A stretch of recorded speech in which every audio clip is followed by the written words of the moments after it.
6 katao ang namatay sa pamamaril sa isang shelter para sa mga nanay at mga bata sa Northern Germany. Lisa Anselmo para sa balita.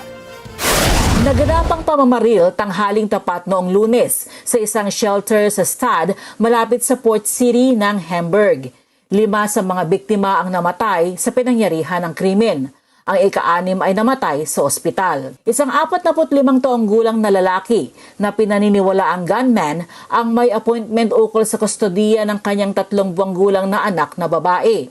Ayon kay Lundberg Police Chief Catherine School, tumakas ang sospek sakay ng isang kotse na minamaneho ng isang babae. Ayon sa isang report, naharang ng pulis ang naturang sasakyan at pinaputokan ito ng tumangging huminto.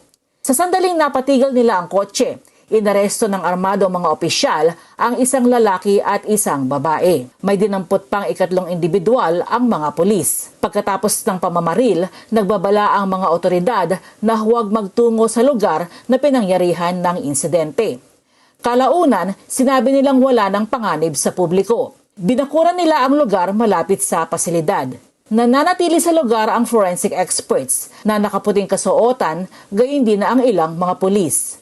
Patuloy ang pangongolekta ng ebidensya Lunes ng gabi.